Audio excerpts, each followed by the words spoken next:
Salam alaikum, chers étudiants, chères étudiantes, j'ai le plaisir de faire avec vous le cours d'électricité 1 pour la filière SMP SMC semestre S2. Ce cours sera décliné en trois grandes parties, deux grandes parties et une introduction. La première partie, ce sera des rappels et compléments mathématiques. La deuxième partie va concerner l'électrostatique dans le vide avec les chapitres 1, loi de Coulomb et force électrostatique, chapitre 2, champ et potentiel électrostatique, chapitre 3, théorème de Gauss, chapitre 4, propriétés des conducteurs en équilibre et chapitre 5, l'énergie électrostatique. La deuxième grande partie sera consacrée à l'électrocinétique et il sera décliné en deux chapitres. Le premier chapitre, le courant électrique, et le deuxième chapitre, les réseaux linéaires en régime permanent.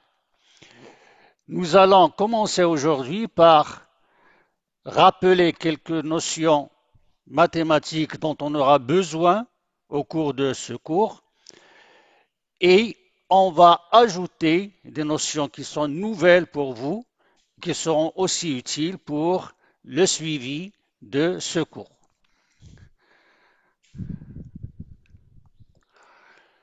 Bien. Alors, concernant les rappels mathématiques,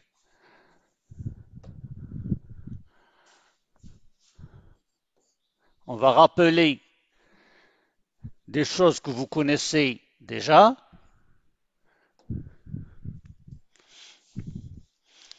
Et première chose, c'est le calcul vectoriel.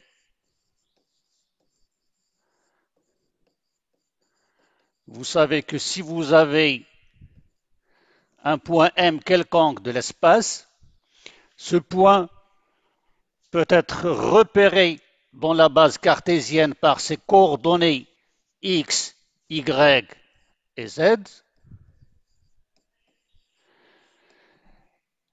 Et le vecteur OM sera représenté dans cette base cartésienne par ses composantes qui sont xi plus yj plus zk. Les vecteurs de base i, j et k, qu'on peut aussi appeler ex, ey et ez, sont des vecteurs qui sont fixes, qui ne dépendent pas de la position du point M. Quelle que soit la position du point M de l'espace, les vecteurs i, j et k gardent toujours la même direction. Et ce sont bien sûr des vecteurs unitaires, c'est-à-dire que leur module est égal à 1.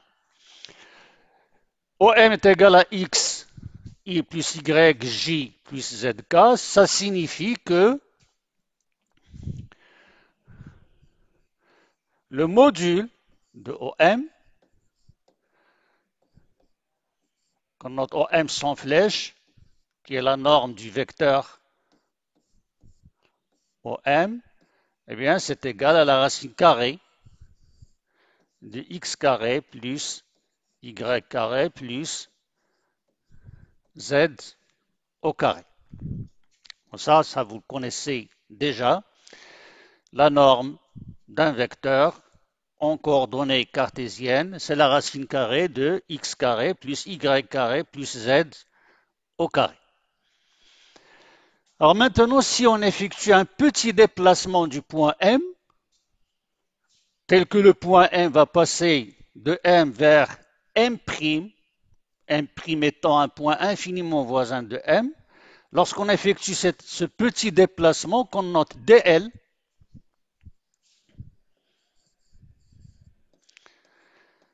c'est aussi égal à d de OM, eh bien, ça sera égal à la variation de x au cours de ce déplacement, qu'on note dx, ce sera une variation infinitésimale, dx, dans la direction i, plus dy dans la direction j, et plus dz dans la direction k. Ça constitue l'expression du déplacement élémentaire dl, qui est aussi égal à d de OM, et qui est égal à dxi plus dyj plus dzk. On a différencié les différents termes de cette égalité, mais sachant que I, J et K sont des constantes, donc d de OM est égal à dxi plus dyj plus dzk. Et au cours de ce déplacement infinitésimal, on peut tracer les côtés dx, dy et dz qui vont constituer un parallélépipède de côté dx, dy et dz. Donc si on effectue ce déplacement, on va avoir quelque chose comme ça. Suivant x, je vais avoir une variation dx, une variation suivant y, dy, et une variation suivant z. Et l'ensemble va constituer un parallélépipède de côté dx, dy et dz. Avec ces déplacements, j'ai ce cube-là et je peux aussi décrire des éléments de surface. Les éléments de surface que je peux obtenir, je peux avoir des éléments de surface en faisant varier les variables dx et dy. Ça va donner le premier élément de surface d2s1,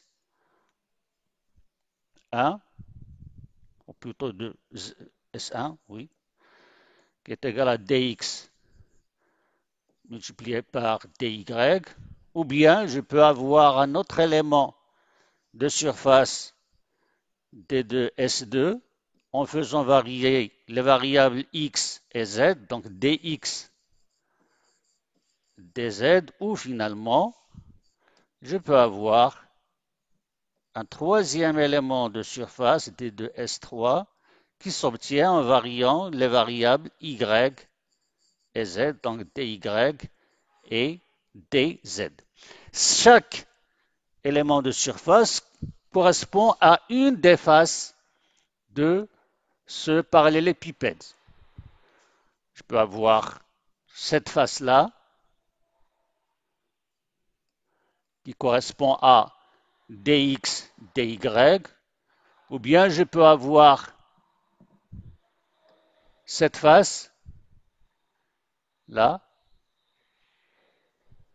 qui correspond à la variable dx et dz, ou bien je peux avoir cette face là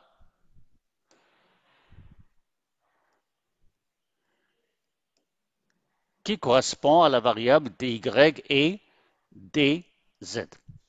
Donc, en multipliant 2 à 2 les composants du vecteur déplacement, on obtient des éléments de surface qui sont des éléments de surface différents suivant la face considérée.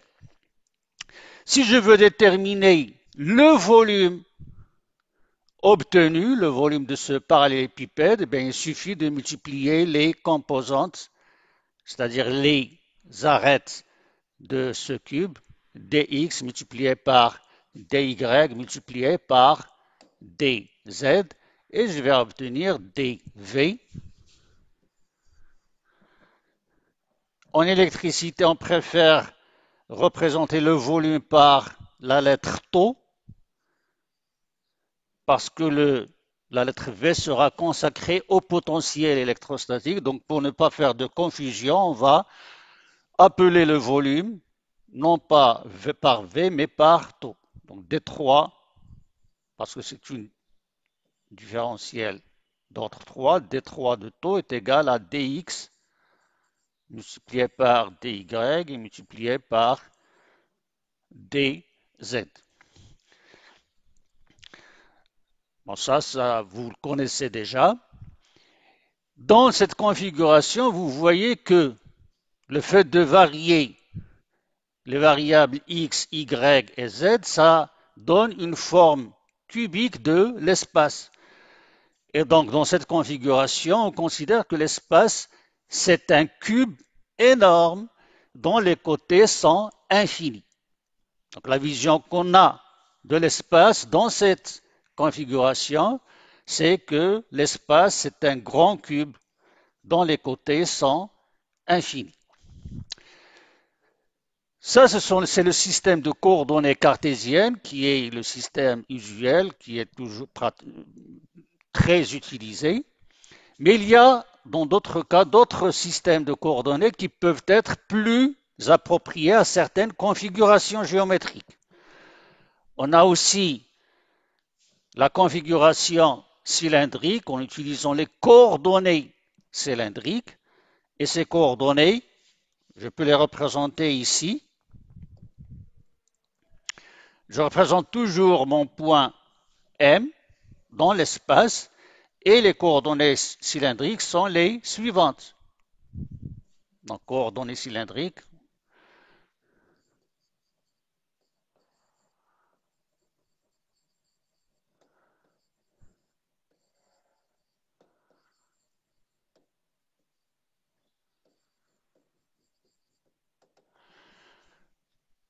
Pour un point M quelconque de l'espace, il sera repéré en coordonnées cylindriques par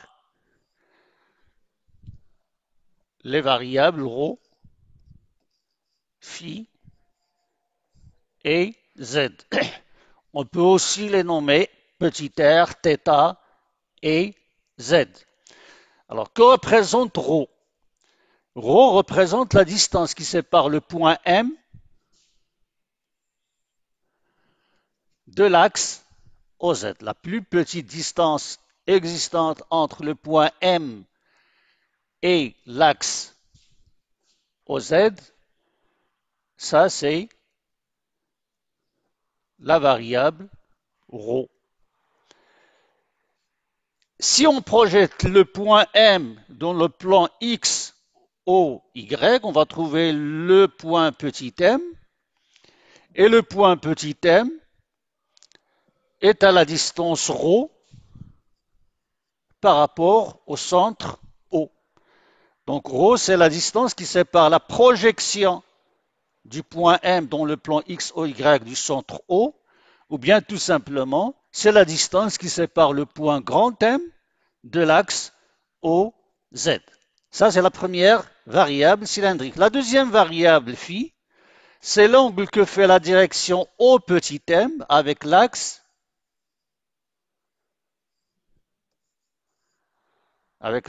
OX.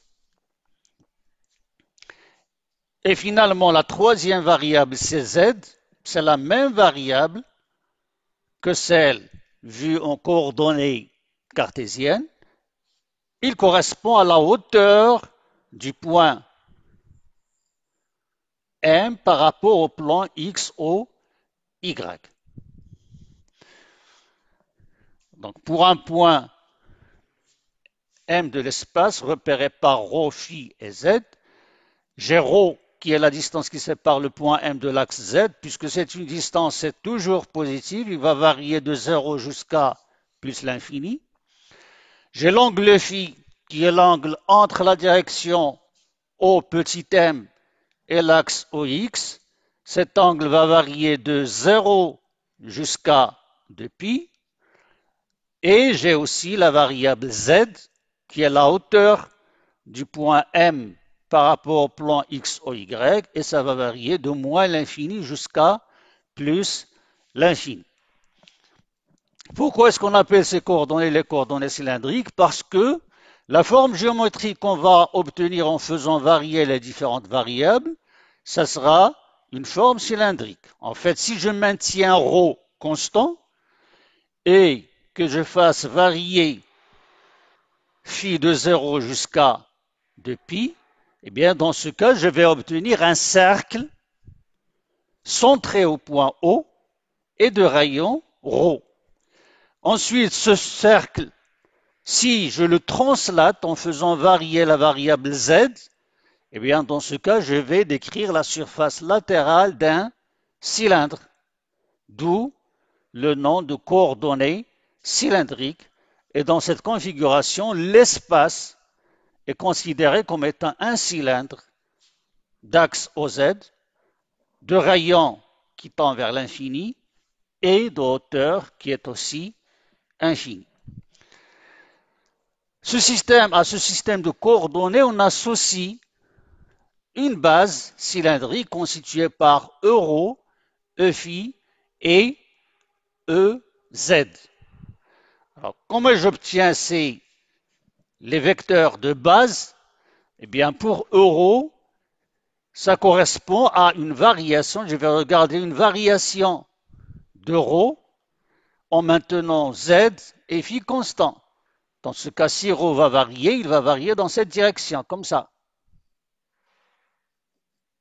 C'est comme ça qu'il va varier. Donc, le vecteur euro, il sera dans cette direction.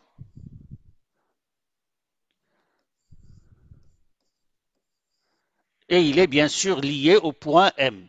Il va partir du point M et il est dirigé dans le sens de variation de la variable ρ lorsque je maintiens Z et Φ constants. Pour le vecteur Φ,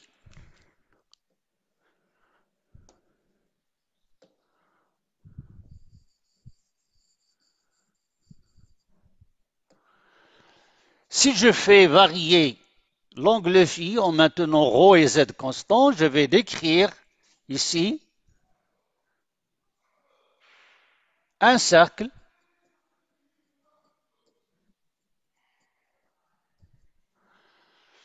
qui sera axé sur l'axe OZ. Donc là, je vais à un arc de cercle. Donc en faisant augmenter l'angle Φ, je vais décrire un arc de cercle et le vecteur Φ est tangent à cet arc de cercle.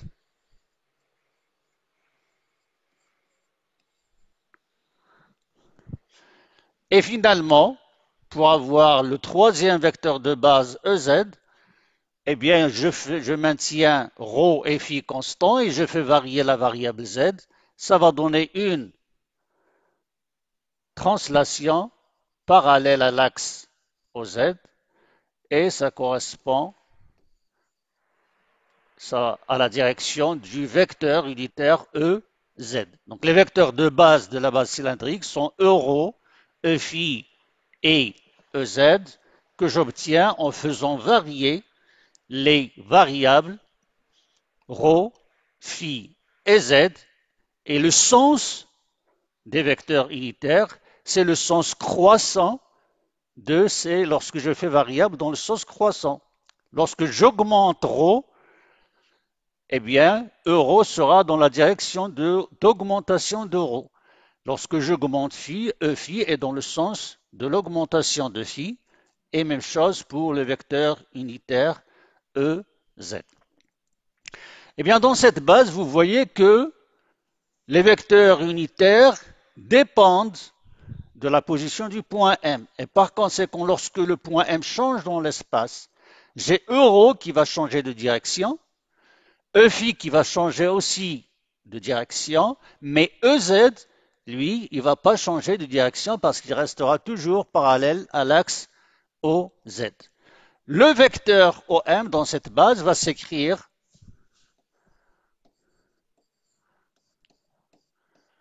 OM égale, vous voyez que le vecteur O grand M, c'est égal à O petit m plus petit m grand M. O petit m, c'est rien d'autre que ρ porté par le vecteur unitaire E, ρ, et petit m, grand M, c'est Z, plus Z, qui est porté par le vecteur EZ. Donc on voit que le vecteur OM dépend de deux vecteurs de base qui sont euro et EZ et il ne dépend pas du vecteur de base Eφ. Bon, là encore, si je fais un petit déplacement dl en faisant varier le point M vers le point M', je vais avoir donc dl qui est aussi égal à d de OM égale. C'est égal à quoi? Normalement, il faut différencier la quantité ρ euro plus z ez. Ça va donner d ρ multiplié par euro plus ρ d de euro parce que euro n'est pas une constante. Et plus dz ez étant une constante. On peut faire le calcul pour trouver l'expression, c'est pas difficile, mais je peux le faire d'une autre manière. Bon, je vais dire que lorsque je fais un déplacement élémentaire dl, je fais varier les trois variables. Alors la première variable que je vais faire varier, c'est ρ. Ρ va varier de dρ.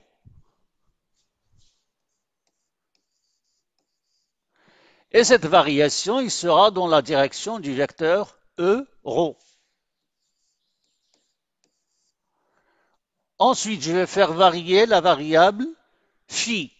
Lorsque je fais varier la variable phi, je vais décrire un arc de cercle.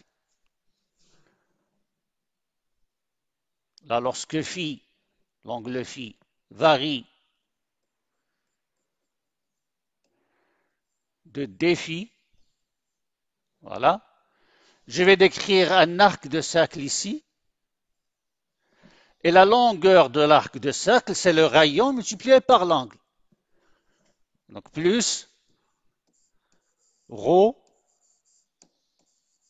d phi, c'est le rayon de ce cercle. Ρ, c'est le rayon du cercle, multiplié par d phi, c'est l'angle de déplacement, l'angle de rotation. Et c'est dans la direction du vecteur unitaire E phi, qui est tangent à l'arc de cercle. Et le dernier déplacement s'obtient en faisant varier la troisième variable z, qui va varier de dz, et cette variation s'effectue dans la direction EZ. Et par conséquent, j'ai le vecteur déplacement dl dans la base de coordonnées cylindriques qui est égal à dρ euro plus ρ d phi e phi et plus dz ez. C'est bien le résultat que j'aurais trouvé si je fais la différentielle de l'expression de OM qui est égal à ρ euro plus z ez.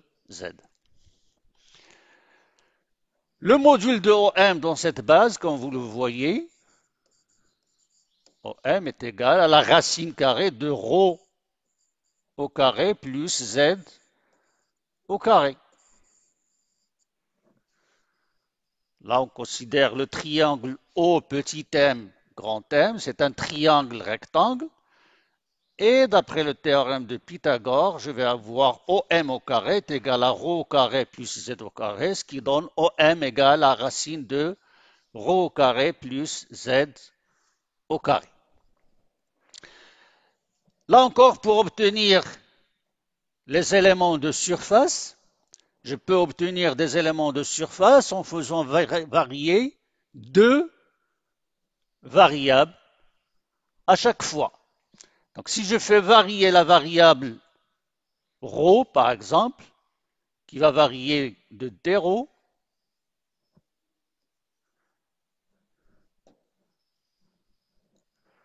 je vais avoir ici, je vais le mettre en bleu, si je fais une variation de dρ comme ça, je vais varier la variable ρ, et je fais varier en même temps la variable phi.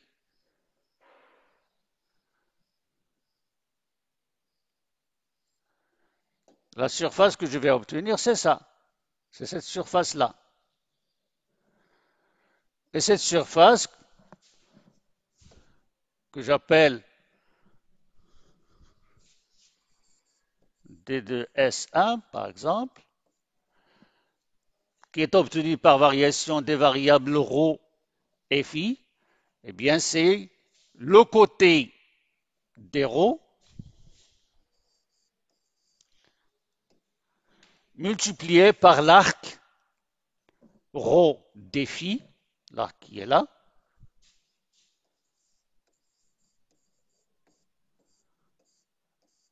La surface, c'est l'équivalent d'un rectangle.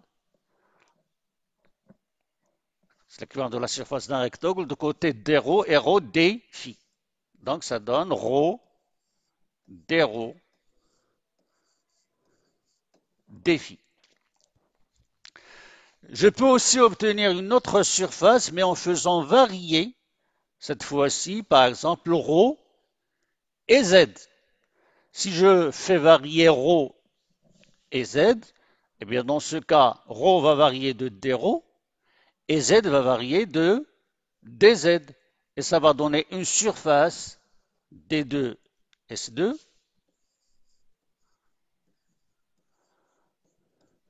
qui est égale à d rho multiplié par dz. Le d rho multiplié par dz, ça va donner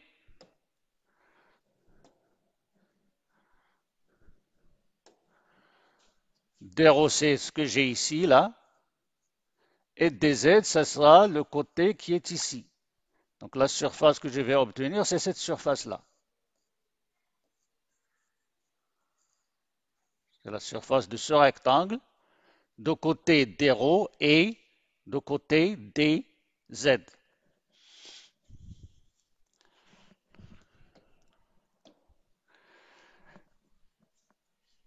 Le troisième élément de surface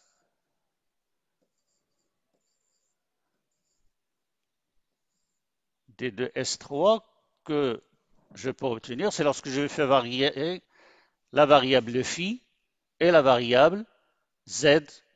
Ça va donner une surface de côté rho d phi et de côté dz. C'est la surface que je vais représenter ici sur la figure. Je vais prendre, disons, cette couleur-là.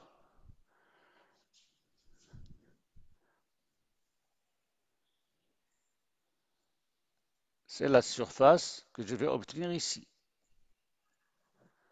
C'est une partie de la surface latérale et il sera égal à rho d phi pour l'arc, la longueur de l'arc de cercle, multiplié par dz, qui est la hauteur. Donc on obtient trois différents types d'éléments de surface en multipliant 2 à 2 les composantes du vecteur déplacement dl. Et bien sûr, l'élément de volume va s'obtenir en multipliant les trois composantes entre elles. Je vais avoir donc l'élément de volume D3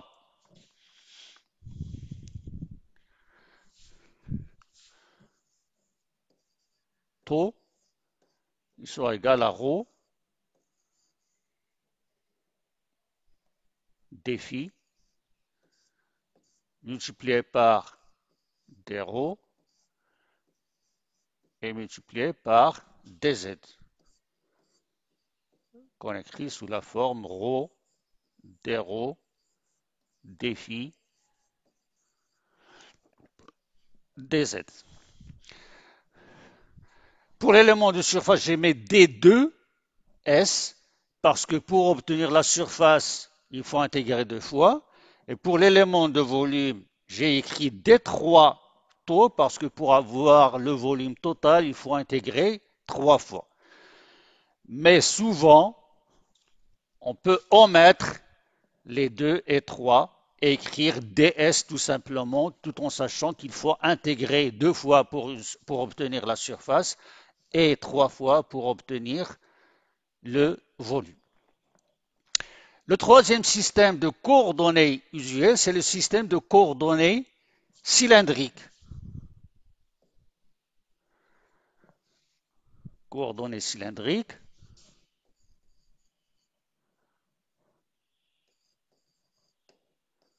Pardon, coordonnées sphériques.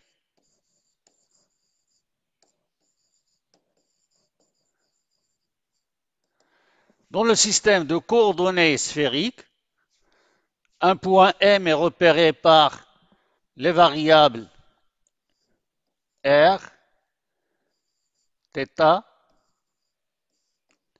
et phi. R, c'est la distance qui sépare le centre O du point M. C'est cette distance-là, c'est R. Θ, c'est l'angle que fait la direction OM avec l'axe OZ. Ça, c'est l'angle θ. Et l'angle phi, c'est l'angle que fait la projection du point M sur le plan X ou Y avec l'axe OX. C'est le même angle phi que nous avons défini pour les coordonnées cylindriques. Donc le point M est repéré par ces trois coordonnées, R, θ et phi. Avec R, c'est la distance qui sépare le point M du point O. C'est une distance qui est toujours positive, donc qui va varier pour un point quelconque de l'espace entre 0 et plus l'infini. Θ, c'est l'angle entre la direction OM et l'axe OZ. Et cet angle, bien sûr, il va varier entre 0 et pi. Et finalement, vous avez l'angle phi, qui est l'angle entre l'axe OX et la direction de la projection OM sur le plan X ou Y, et qui va varier de 0 jusqu'à 2pi. Lorsque on fait varier ces variables, si je maintiens R constant et que je fasse varier phi, eh bien dans ce cas, phi va varier de 0 jusqu'à 2pi, ρ ou bien R est une constante, ça va donner un cercle de rayons ρ qui est égal à R sinus θ. Donc si je fais varier phi de 0 jusqu'à 2pi, je vais décrire ici, comme pour les coordonnées cylindriques, un cercle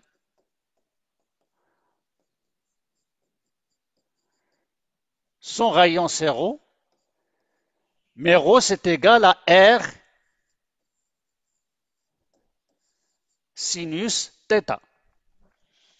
Vous pouvez regarder que ce côté-là, ρ, divisé par R, c'est le sinus de l'angle θ. Donc, ρ est égal à R sinus θ.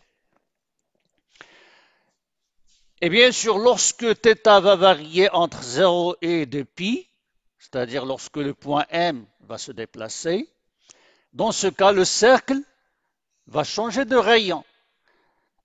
Et le rayon va passer de 0, lorsque θ est égal à 0, il va augmenter jusqu'à atteindre le maximum lorsque le θ est égal à pi sur 2. Ensuite, il va rediminuer lorsque θ est entre pi sur 2 et pi. L'ensemble de ces cercles, de rayon 0 jusqu'à grand R jusqu'à 0 ensuite, va constituer une sphère. Et c'est pourquoi on appelle ces coordonnées les coordonnées sphériques. Donc, dans cette configuration, on suppose que l'espace, c'est une sphère de centre O et de rayons allant jusqu'à l'infini. Le vecteur OM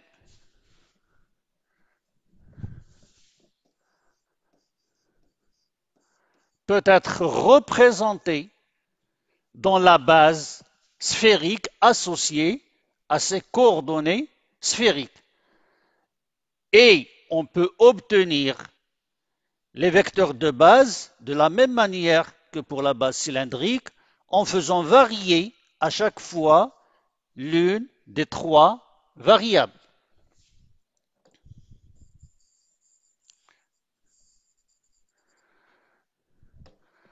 Si je fais varier la variable R, je vais obtenir un vecteur dans la direction OM, ça sera un vecteur comme ça,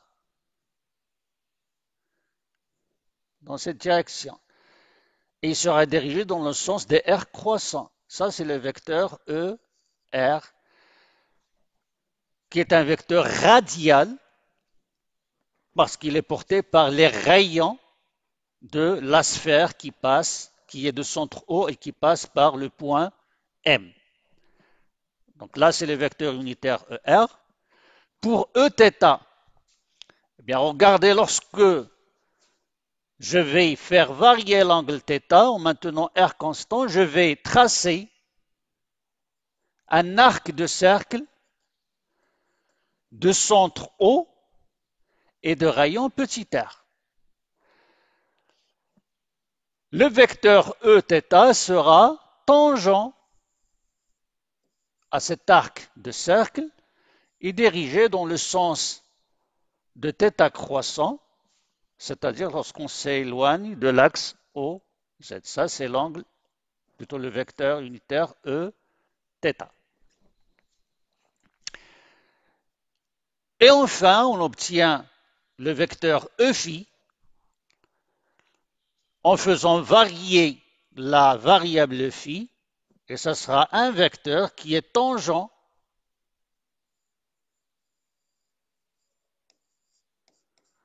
à l'arc du cercle de rayon ρ qui est égal à R sinus θ et de centre H tel que H, c'est la projection du point M sur l'axe OZ.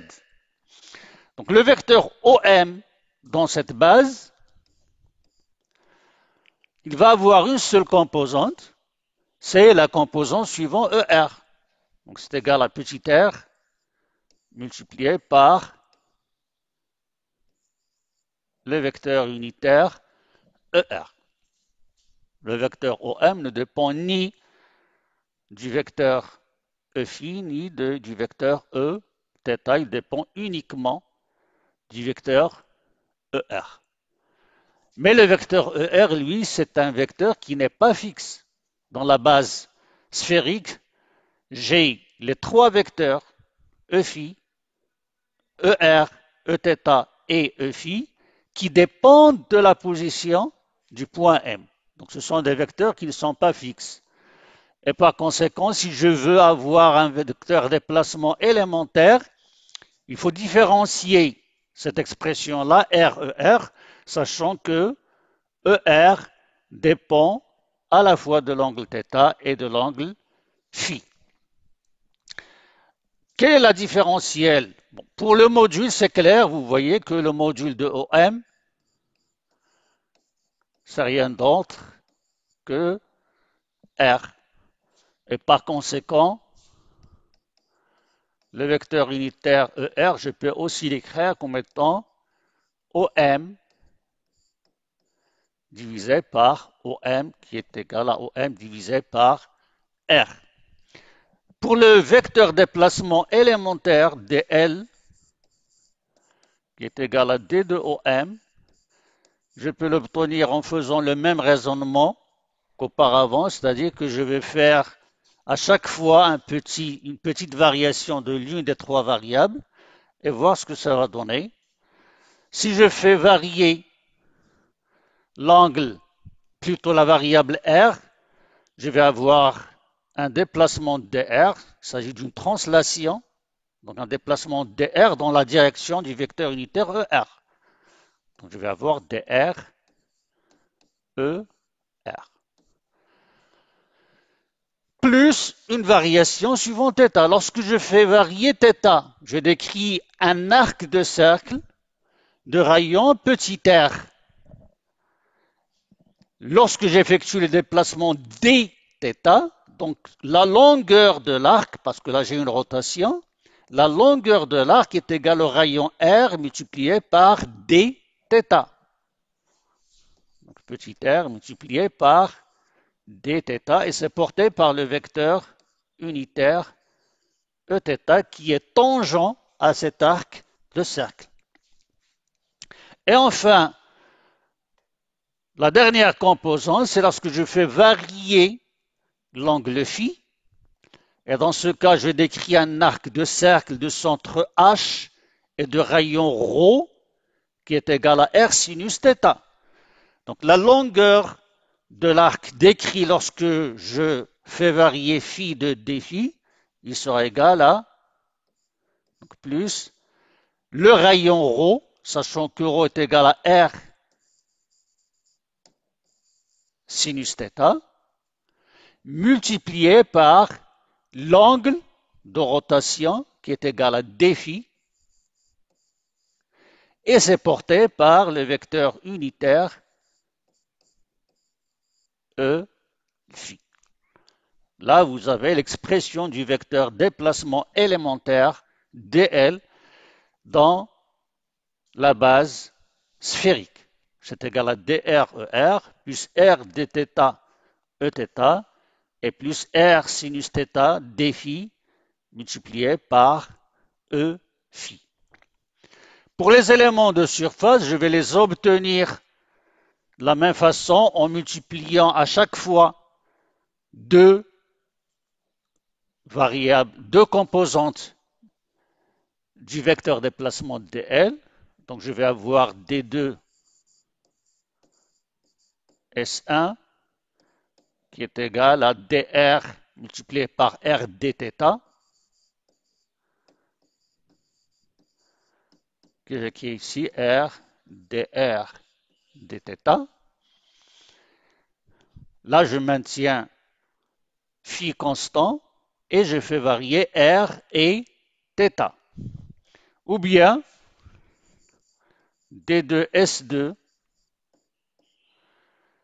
est égal à dr multiplié par r sinus θ dφ, en maintenant θ constant, dr multiplié par r sinus θ dφ égale r carré sinus θ dθ dφ. Ou bien finalement, je peux trouver une troisième surface de S3 en multipliant r dθ par r sinus θ. Non, pardon, ici c'est r sinus θ, je m'excuse pour ça.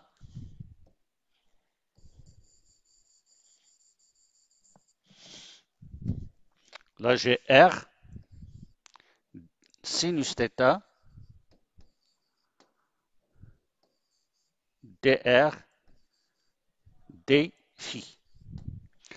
Pour la troisième surface, je vais avoir r dθ multiplié par r sinus θ dφ, et c'est cette surface qui sera égale à r carré sinus θ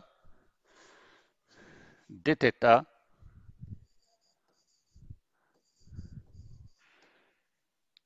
dφ. Et enfin, pour avoir l'élément de volume, il suffit de multiplier les trois composantes de dl, d taux égale dr multiplié par r dθ et multiplié par r sinus θ dφ, et ça c'est égal à r carré sinus θ dr dθ et dφ.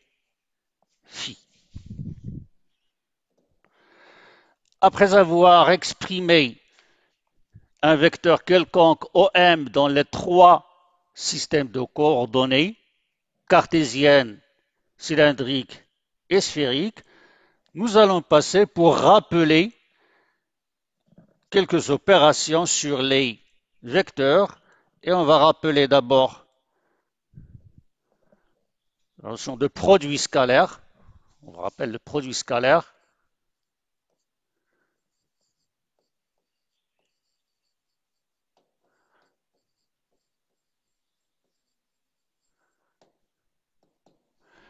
Si vous avez deux vecteurs A et B,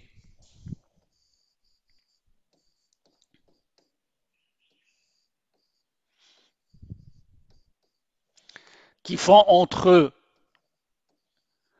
un angle θ, tel que dans la base cartésienne, par exemple, vous avez A qui a pour composante AX, I plus AY, J plus AZ, K, et le vecteur B s'écrit BXI plus BYJ et plus BZK. Eh bien, le produit scalaire de A par B, c'est le même que le produit scalaire de B par A, c'est commutatif, et c'est égal à AX BX plus AY BY plus AZ BZ. Ça, vous le connaissez déjà. Et je peux l'écrire aussi comme étant égal à module de A multiplié par module de B et multiplié par le cosinus de l'angle entre les vecteurs A et B qui est l'angle θ. Donc on peut calculer le produit scalaire de deux vecteurs en connaissant les modules des deux vecteurs et de l'angle qu'ils font entre eux. C'est égal à A multiplié par B multiplié par cosinus θ, ou bien en multipliant les composantes suivant les différents vecteurs de base entre elles. AX BX plus AY BY plus AZ BZ. Et vous savez que le produit scalaire de A par un vecteur B, ça correspond à la projection du vecteur A sur le vecteur B. C'est ça la signification du produit scalaire. Pour le produit vectoriel de A et B,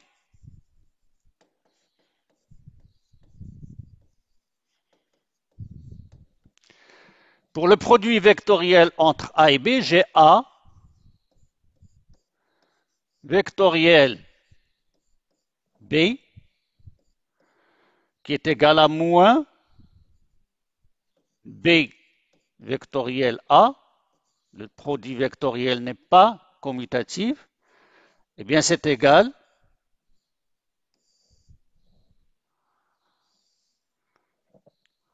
au résultat du calcul du déterminant constitué par, sur la première ligne, je mets les vecteurs de base, I, J et K dans la base cartésienne. Sur la deuxième ligne, je mets les composantes du premier vecteur, AX, AY, AZ. Et sur la troisième ligne, on met les vecteurs de base du deuxième vecteur qui sont BX, BY et BZ. Vous développez ce déterminant et vous allez trouver les composantes du vecteur A vectoriel B.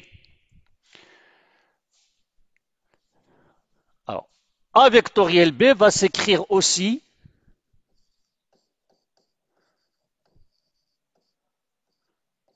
si je le note C, C égale A vectoriel B, sera égal à module C multiplié par un vecteur n bar, tel que le module C, c'est le module de A vectoriel B, c'est égal à module de A multiplié par module de B et multiplié par sinus de l'angle θ entre A et B. Et que le vecteur n, c'est un vecteur unitaire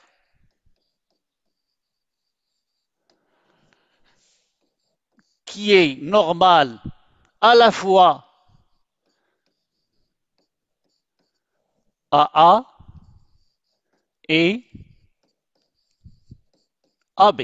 Donc il est perpendiculaire à la fois au vecteur A et au vecteur B. Donc il est perpendiculaire au plan engendré par A et B. Et dans le sens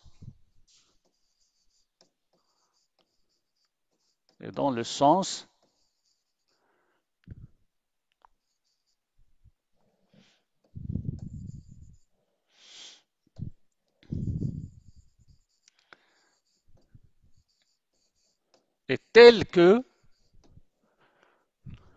A, B et N est direct. C'est-à-dire que le sens de N est lié à A et B par la règle du tire-bouchon. Donc si je tourne de A vers B, le vecteur N est dirigé dans le sens indiqué par la règle du tire-bouchon. Le vecteur C, qui est le résultat d'un produit vectoriel, c'est ce qu'on appelle un pseudo-vecteur. Et vous allez voir par la suite que les propriétés de pseudo-vecteurs sont différentes des propriétés des vrais vecteurs. Si je regarde le module de ce produit vectoriel, qui est égal à A multiplié par B multiplié par sinus θ, eh bien, ce module, il correspond à la surface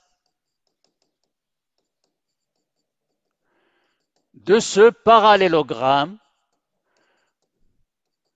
constitué par les côtés, ou bien dont les côtés sont les vecteurs A et B. La surface de ce parallélogramme,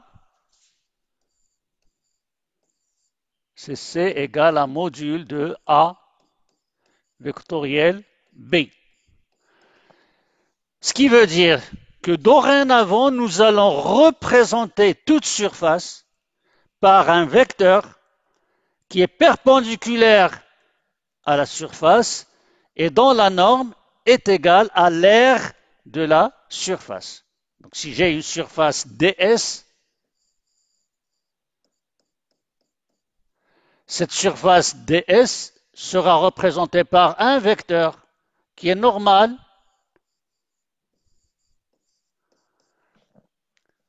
à la surface et dont la norme est égale à l'aire de cette surface. Là, vous voyez que pour ds, pour le sens, bon, la direction elle est normale, mais pour le sens, j'ai deux possibilités. Le sens de ds sera donné par convention. Donc, suivant les cas, nous allons imposer la direction du vecteur ds. Par exemple, s'il s'agit d'une surface fermée, eh bien, le vecteur ds sera choisi toujours vers l'extérieur de la surface fermée. Une surface fermée, je rappelle, c'est une surface qui limite un volume, à l'intérieur de laquelle vous avez un volume. Bien, dans ce cas, si vous avez une surface fermée, le vecteur ds par convention sera dirigé vers l'extérieur. Ça, nous allons le détailler dans ce qui va suivre.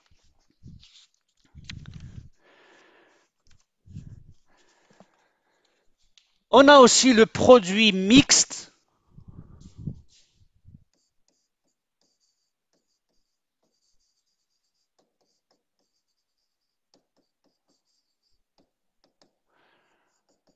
Le produit mixte, c'est lorsqu'on a un produit scalaire et un produit vectoriel. Donc, si on a trois vecteurs A, B et C, le produit mixte, c'est A vectoriel B scalaire C. Ça, c'est ce qu'on appelle un produit mixte. Et on montre que ce produit mixte vérifie la propriété suivante, c'est que si je fais une permutation cyclique des trois vecteurs A, B et C, le résultat sera le même, il sera inchangé. Donc ça, c'est égal à C, que je vais mettre à la première position, vectoriel A, que je déplace dans la deuxième position, scalaire B. Et c'est aussi égal, je peux faire aussi la permutation, je recommence par B, vectoriel C et scalaire A. Ça, c'est une propriété du produit mixte. Quelle est la signification du produit mixte? Eh bien, vous avez A vectoriel B, ça correspond à une surface.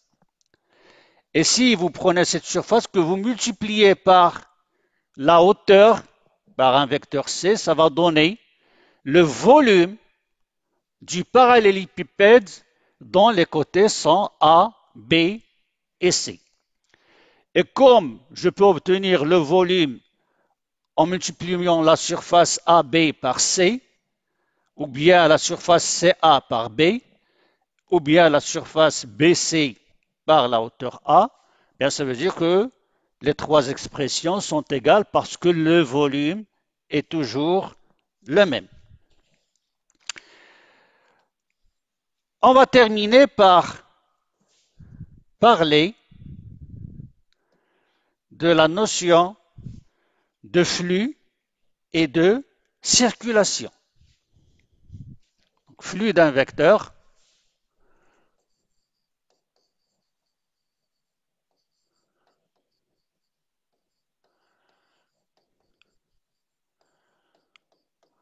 En fait, on va parler d'un flux d'un champ de vecteurs. Et un champ de vecteurs, c'est un vecteur qui est défini dans une région de l'espace ou bien dans tout l'espace.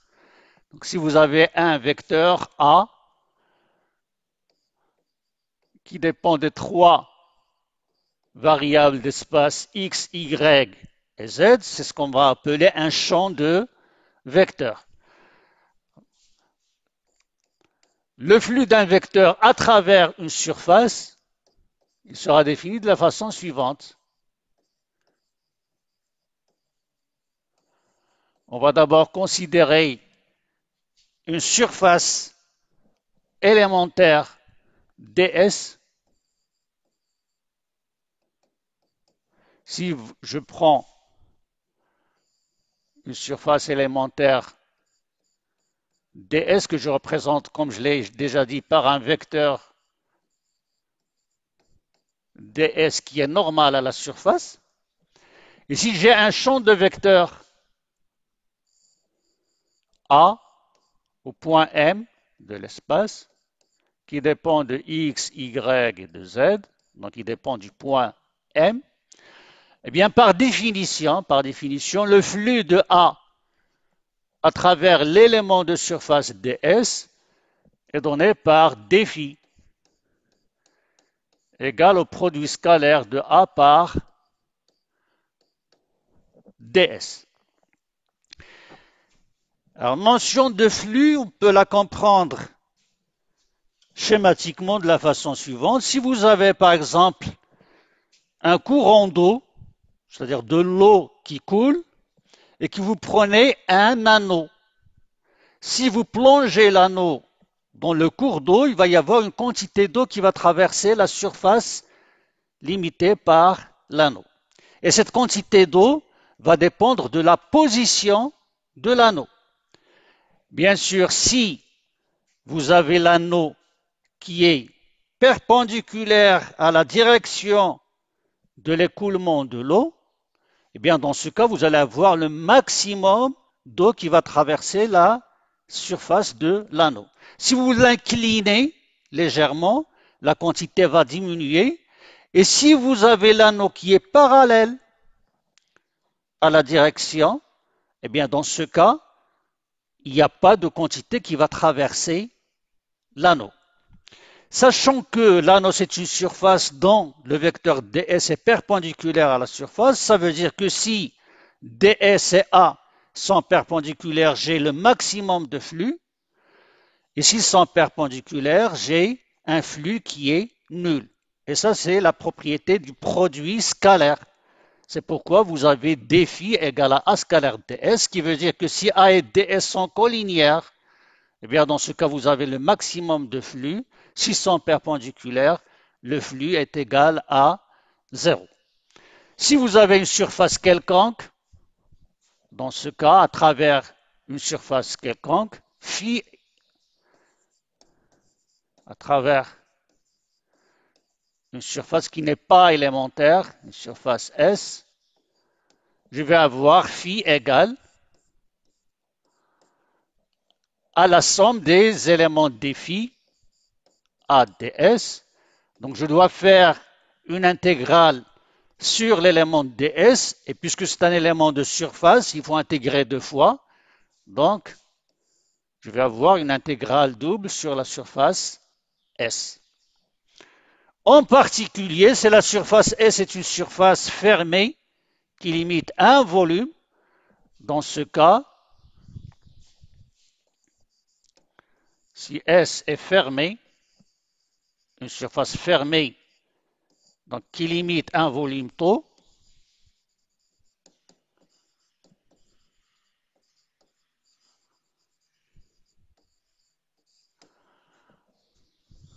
comme ça, vous avez le volume tau à l'intérieur, vous avez la surface S qui limite ce volume. Eh bien, dans ce cas, vous avez le flux qui va s'écrire comme ça, phi égale à l'intégrale double. J'ajoute un rond au milieu du symbole d'intégrale pour dire que la surface S est une surface fermée de A scalaire ds. Et dans ce cas, le ds, il est dirigé vers l'extérieur parce que nous avons dit que par convention, lorsque vous avez une surface fermée, les éléments ds à n'importe quel point de la surface sont toujours dirigés vers l'extérieur.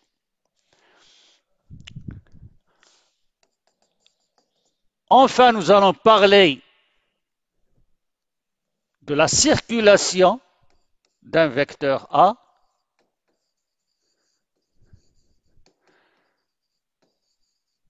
Circulation d'un vecteur A. Et lorsqu'on parle de circulation, ça sera le long d'une courbe. Donc, si je pars d'un point A vers un point B, en ayant une courbe lambda, lambda c'est la courbe allant de A vers B, eh bien, la circulation élémentaire le long d'un vecteur dl de la courbe est donnée par dc, la circulation élémentaire égale au produit scalaire du vecteur A par le vecteur déplacement élémentaire dl.